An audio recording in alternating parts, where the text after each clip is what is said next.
안녕하세요. 11월 11일 토요일입니다. 오늘은 히브리서 3장 15절과 16절 2절 말씀 봉독해 드리겠습니다. 성경에 일렀으되 오늘날 너희가 그의 음성을 듣거든 노하심을 격동할 때와 같이 너희 마음을 강팍해 하지 말라 하였으니 듣고 경록해 하던 자가 누구뇨? 모세를 쫓아 애굽에서 나온 모든 이가 아니냐. 아멘.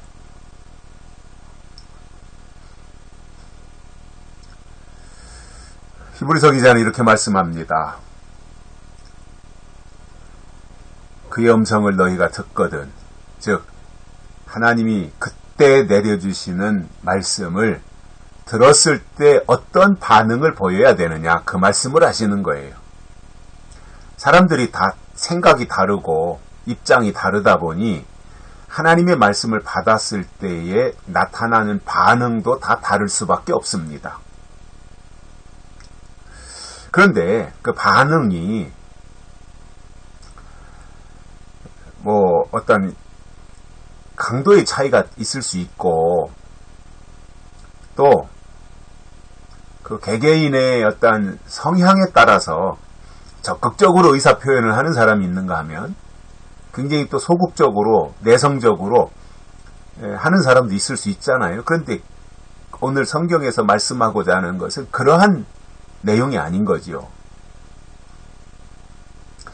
하나님의 말씀을 너희가 들었을 때 어떻게 해야 되느냐 이거예요. 중요한 부분 아니에요. 우리가 늘 말씀 안에서 산다고 해도 과언이 아니거든요. 결국 교회 생활, 신앙 생활을 한다고 하는 것은 말씀 생활이잖아요. 우리의 신앙 생활에 있어서 절대적으로 중요한 부분이 있다면 설교잖아요, 설교. 물론 거기에 지체들과의 친교도 필요하고 또 여러 가지 사귐이라든가 코이노니아라든가 또 교육이라든가 이런 것들이 다 필요하지만 제일 중요한 것은 캐리그마입니다. 선포. 하나님의 말씀을 선포할 때 그것을 듣는 그 부분이 가장 중요하거든요. 그리고 사실상 가장 영향을 많이 받는 부분이잖아요. 영을 살리기도 하고 죽이기도 하는 절대적인 그 힘이 설교에 있는 거지 않습니까?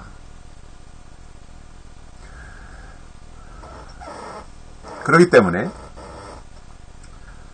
그의 음성을 듣거든, 즉 그의 말씀, 그의 설교를 듣거든, 그가 하시는 말씀을 듣거든 어떻게 해야 되느냐 이거예요. 노하심을 격동할 때와 같이 너희 마음을 강팍해 하지 말라 이렇게 하셨어요. 너희 마음을 강팍하게 하지 말아라. 강팍한 자가 누구예요? 바로잖아요. 바로의 마음을 성경은 강팍한 사람이라고 말씀하고 있지 않습니까?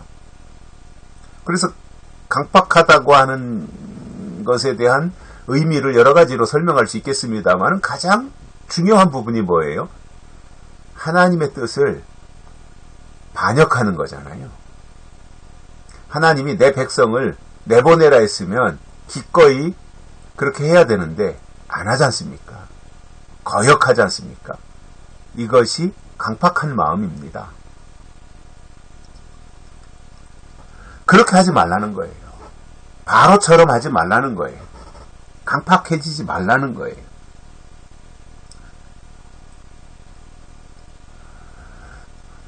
그런데 실제로는 어땠냐는 거예요. 그들이 광야에서 어쨌느냐는 거, 어떻게 했느냐는 거예요. 16절에 보면 듣고 경록해 하던 자가 누구냐? 모세를 쫓아 애굽에서 나온 모든 이가 아니냐? 이렇게 말씀하고 있어요. 그러니까 모세를 쫓아서 애굽을 탈출할 때, 그 출애굽할 때 숫자가 60만 3,550명이었습니다. 그런데 그 사람들이 모두가 다 하나님의 음성을 듣고 하나님을 경록해 했다는 거예요. 하나님이 화를 화나게 했다는 거죠. 경록했다는 것은 노를 촉발시켰다는 거지 않습니까? 분노를. 그러니까 하나님이 하라는 것은 안 하고 하지 말라는 것은 한 거잖아요. 그러니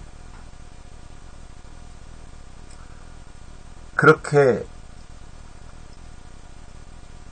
하나님의 은혜로 애굽을 탈출하고 노예 생활에서 이제 탈출해서 가나안 땅으로 간다고 하는 이 소망을 주셨으면 감사하고 기뻐하고 감격하고 그러면서 웬만한 것은 다 참고 이기고 견디면서 하나님의 인도하심을 따라가는 것이 맞잖아요. 근데 광야 40년 그렇게 했습니까? 하나님의 인도함을 받는다는 것이요. 그렇게 호락호락 쉽게 되는 일이 아닙니다. 사실 저의 경우도 보면 내가 계획한 대로 내 맘대로 술술 잘 될 때가 재미있지. 그리고 신바람 나는 것이지. 하나님의 인도함을 따라가는 게 뭐 재밌는 일이 있겠습니까? 40년 광야 생활을 한번 생각해 보십시오. 무슨 재밌는 일이 있겠어요, 그게. 그러니까 그런 게 다 불평이었고 싫었던 것이고 짜증나는 일이었던 거예요. 근데 하나님의 입장에서 보면 너희가 나한테 이럴 수가 있냐 이거죠. 내가 어떻게 너희를 애굽 땅에서 데리고 나왔으며 어떻게 홍해를 건넜고 어떻게 광야로 나오게 했는데 너희가 감히 나한테 이럴 수 있어? 이렇게 또 하나님 입장에서는 생각하실 수 있는 것이지 않겠어요? 그럼에도 하나님은 말씀하시기를 모세를 따라서 애굽에서 나온 모든 이들이 하나님의 말씀을 듣고 경록해하던 자들인데 이제는 그렇게 하지 말아라 이거예요.